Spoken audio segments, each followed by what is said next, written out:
மாசம் பிறந்துடுச்சு பொங்க பானை வைக்கலாம், புதுசு வாங்கி கட்டலாம், பொங்கல் பொங்கல் பாடலாம். ஓயாம உழைக்கும் வர்க்கம் நாடும் இங்கு சிரிக்கணும், நாடு வீடு செழிக்கணும், நல்லது எல்லாம் நடக்கணும். ஏறி கிடக்குது எல்லாம் விலையில, ஏற்றம் வரலையே எங்க நிலையில, மாசந்தான் வரும் எங்க சம்பளம் பத்தல சாமி, போனஸ் தான் தரும் முதலாளிய மிச்சிடும் பூமி, போராடி நான் வெற்றி நிச்சயம் நிச்சயம் தான். கும் தல்லக்கடி பாட்டு இத கும்பிடி பூண்டி கூட்ஸ் வண்டியில் ஏத்து, தலக்கடி பாட்டு இத கும்பிடி பூண்டி கூட்ஸ் வண்டியில் ஏத்து. நம் மாமனார் வீட்டில் மன்னனாகானேன், ஆன போதும் இங்கே அண்ணனாகி போனேன். கும் தல்லக்கடி பாட்டு இத கும்பிடி பூண்டி கூட்ஸ் வண்டியில் ஏத்து, தலக்கடி பாட்டு இத கும்பிடி பூண்டி கூட்ஸ் வண்டியில் ஏத்து. தலக்கடி பாட்டு இத கும்பிடி பூண்டி கூட்ஸ் வண்டியில் ஏத்து. தலக்கடி பாட்டு இத கும்பிடி பூண்டி கூட்ஸ் வண்டியில் ஏத்து. அம்மா அம்மா என்னம்மா என்னம்மா இன்னைக்கு இவ்வளவு சந்தோஷமா வந்திருக்க? நான் நினைச்சது நடக்க போகுது. நீ என்ன நினைச்ச? என்ன நடக்க போகுது? என் புருஷனை கம்பெனில இருந்து தூக்கி வீட்டுல உட்கார வைக்க போறேன். எப்படி? நல்லா கேட்டுக்கங்க. நம்ம கம்பெனில மொத்தம் 4000 பேர் வேலை செய்யறாங்க. அதுல 60% 50 வயசு தாண்டவங்க. அவங்களுக்கு எல்லாம் கட்டாய ஓய்வு கொடுக்க போறேன். அந்த இடத்துல வேலை இல்லாத பட்டதாரிகளுக்கு வேலை போட்டு கொடுக்க போறேன். சரி, இதுக்கும் மாப்பிள்ளைய வீட்டுல உட்கார வைக்கிறதுக்கு என்ன சம்பந்தம்? இவங்களுக்கு எல்லாம் வேலை போட்டு கொடுத்து மறுபடியும் நம்ம கம்பெனில எலெக்ஷன் வைக்க போறேன். தொழிலாளிங்க எல்லாம் அவர் பக்கம் இருக்கிற தைரியத்துல தானே இவர் இந்த ஆட்டம் போடுறாரு. புதுசா சேர 60% பேர் எனக்கு தான் ஓட்டு போடுவாங்க. மீதி உள்ள 40% பேர் தான் அவருக்கு ஓட்டு போடுவாங்க. யூனியன் எலெக்ஷன்ல அவர் தோக்கணும், நான் ஜெயிக்கணும், நான் நினைச்சது நடக்கணும்.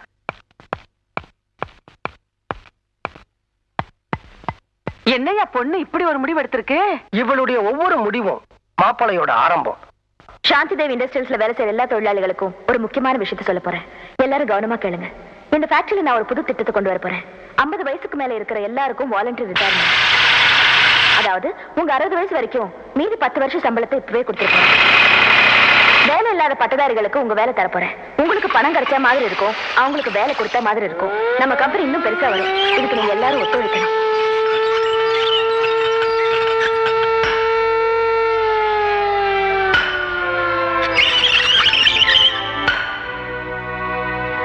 சாகும் வரை உண்ணாவிரதம். மனைவியை எதிர்த்து புருஷன் போராட்டம். மதிப்புக்குரிய கம்பெனி முதலாளி சாந்தி கிருஷ்ணன் அவர்களே, நான் இப்ப பேசுறதுக்கு கௌரவமா கேட்கணும்னு மிக பணிவுடன் கேட்டுக் கொள்கிறேன். 50 வயசுக்கு மேல உள்ளவங்களே வேலை விட்டு தூக்கறதா நீங்க முடிவு பண்ணிட்டீங்க. 50 வயசுக்கு கீழே இருக்கிற நாங்க அவங்களுக்காக போராட முடிவு பண்ணிட்டோம். இந்த போராட்டத்தை உங்க ஃபேக்டரிக்கு முன்னாலேயோ கம்பெனி முன்னாலேயோ வச்சிருக்கலாம். ஆனா அப்படி வச்சிருந்தா நீங்க அந்த பக்கமே திரும்பி வராம வீட்டு வசதியா இருக்குன்னு சொல்லிதான் இந்த போராட்டத்தை உங்க வீட்டுக்கு முன்னால நடத்த முடிவு பண்ணிட்டோம். ஹலோ போலீஸ் ஸ்டேஷன் சார், எங்க வீட்டு முன்னால ஒரு கூட்டம் உண்ணாவிரதம் இருக்கு. அது நீங்க தான் கிளியர் பண்ணணும். ஏன்பா நம்ம இப்படி எல்லாம் பண்றதுனால இந்த கம்பெனியை திறந்துருவாங்கன்னு நீ நினைக்கிறியா? ஏன் திறக்க மாட்டாங்க? இல்ல போற போக்க பார்த்தா வார கணக்குல திறக்க மாட்டானுங்க போல் இருக்குதே. வார கணக்கு என்ன, மாச கணக்கானாலும் நாம எல்லாம் இங்கதான் இருப்போம். எது மாச கணக்குலையா? இந்த பாருப்பா, இந்த உண்ணாவிரதம் எல்லாம் இருந்து எனக்கு பழக்கம் இல்ல. உனக்கு உண்ணாவிரதம் இருக்கணும் அவ்வளவுதானே. நான் வீட்லயே இருந்துட்டு போறேன், என்ன விடு. இத பாரு, கம்பெனி திறக்க வரைக்கும் யாருமே இங்கிருந்து நகரவே கூடாது. நகர்றதா? எங்க இருந்து? அவன் இடத்துல அப்படியே ஐக்கியமாகிடுவோம். பாடியிலிருந்து லைட்டா பேட் ஸ்மெல் வரும். ஏற்கனவே ஒரு பாடியிலிருந்து லைட்டா வருது. கார்பரேஷன் லாரிக்காரன் வந்து மொத்தமா எல்லாரையும் கொண்டு போய் கொட்டி எரிச்சிருவான். இதெல்லாம் எனக்கு முன்னாலேயே தெரியாம போச்சு. தெரிஞ்சிருந்தா ஏதாவது ஒரு காரணத்தை சொல்லி 1 மாசம் லீவ் போட்டு ஓடி போயிருப்பேன். போலீஸ் வருதுப்பா, உண்ணாவிரதத்தை கலைச்சிருவான். இங்க இரு, ஒரு நிமிஷம். ஏற்கனவே கொலை பட்டினி, இதுல போலீஸ் அடி வர தாக்கணுமா? எல்லாம் ஒன்னால வர்றது. 50 வயசுக்கு மேல உனக்கு வேலை வேணுமாடா? கம்மு நாட்டிங்களா? கம்பெனில கொடுக்குற பணத்தை வாங்கிட்டு போக வேண்டியதாடா. உண்ணாவிரதத்துக்கு இடம் செலக்ஷன் பண்ணிருக்கான் பாருங்க ஐயா. ஒரு டீ கடை, ஒரு மண்ணு கடை, ஒரு மசாலா வடை கூட வாங்கி திங்க முடியாத இடம். எல்லாரையும் கொல்றதா இவன் முடிவு பண்ணிட்டான்ப்பா. மிஸ்டர், என்னங்க கலாட்டா பண்ணிட்டு இருக்கீங்க? கலாட்டா இல்ல சார், இது எங்க கம்பெனி தொழிலாளர்களோட உரிமை பிரச்சனை. இத பத்தி ஏற்கனவே கமிஷனர் கிட்ட, கலெக்டர் கிட்ட, லேபர் மினிஸ்டர் கிட்ட எழுதி போட்டு பர்மிஷன் வாங்கியிருக்கோம். பாருங்க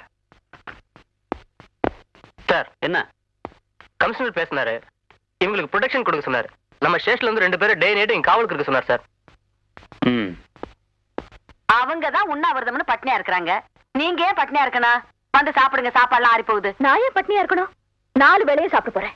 வா ஐயா வாங்க. விடுப்பா, எங்கேயும் போகல. எடுத்து பாத்துருவிய. ஏப்பா, கறி குழம்பு வாசனை வருதுப்பா. அடே,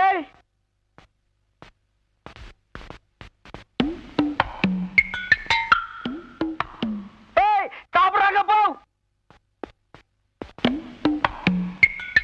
அவங்க சாப்பிட்டா நமக்கு என்ன? அவங்க எப்படி சாப்பிடலாம்? அந்த நாம கட்டி 2 கால கடிக்குதுப்பா. நான் சாப்பிட விட மாட்டேன். டேய், மைக்கு குடுறா. ஹலோ, நல்லா கேளுங்க. தொழிலாளிங்க வயிற்றுல அடிச்சிட்டு நாங்க பசியும் பட்டியுமா இருக்கும் போது முதலாளிங்க வயிறு நிறைய சாப்பிடாதீங்க. அது உங்களுக்கு ஜீரணிக்காது. ஏம்மா, அவங்க கிடக்குறாங்க, நீ போய் சமயக்கட்டுல உட்காரு, நான் பேசஞ்சு எடுத்து வரேன். போ. இத போடுறா. ஏய் மைக். ஏய், பிரிவு கொண்ட ஸ்டாப். டைனிங் டேபிள்ல சாப்பிட்டா எங்களுக்கு எல்லாருக்கும் தெரியும்னே. சமயக்கட்டுல ஒரு ஓரமா உட்கார்ந்து ஒளிஞ்சு திங்கிறது எப்படி இருக்கு தெரியுமா?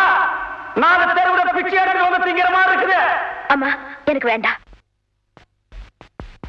இவன இருடா வர்றேன். ஏய், புறா.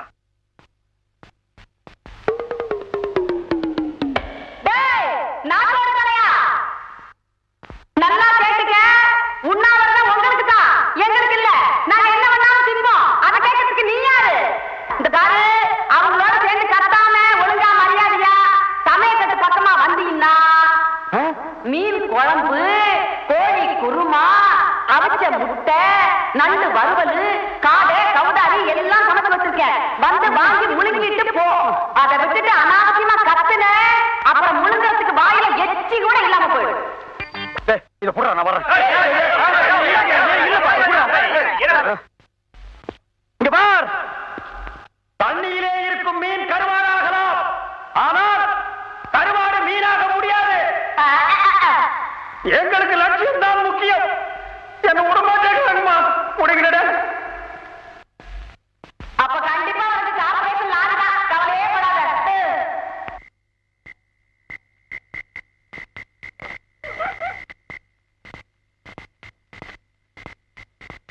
ஏன்பா எல்லாரும் தூங்கிட்டானுங்க, நான் மட்டும் போய் ஏதாவது கடை திறந்திருந்தா நம்ம 2 பேருக்கு மட்டும் சாப்பிடறதுக்கு ஏதாவது வாங்கிட்டு வரட்டுமா? நான் இங்க உட்கார்ந்ததே தப்பு. 3வது ரோல நான் உட்கார்ந்து இருந்தா என் இஷ்டத்துக்கு எந்திரிச்சு ஓடி போயிருப்பேன். 50 வயசுக்கு மேல இந்த நாய்க்கு செத்த என்ன போச்சா என்ன? என்னால பசி தாங்க முடியல. டிவியில நம்ம மாப்பிளைய பேட்டி எடுக்கிறாங்க. நீங்க இந்த கம்பெனி மேனேஜிங் டைரக்டர் சாந்தி தேவியோட புருஷன் தானே? இல்ல, அவங்க என்னோட மனைவி.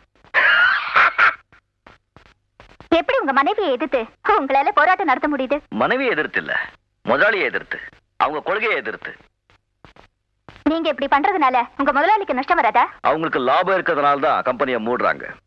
தொழிலாளர்களுக்கு கஷ்டம் இருக்கிறதுனால தான் நம்ம போராட்டத்தை நடத்துறோம். இவங்க பல வருஷங்க கம்பெனி மூடினாலும் இவங்க குழந்தை குட்டிங்க பிழைக்கும். எங்களுக்கு 10 நாள் கம்பெனி மூடினாலும் எங்க குழந்தை குட்டிங்க உயிரை இழக்கும். உங்க கோரிக்கையை உங்க முதல்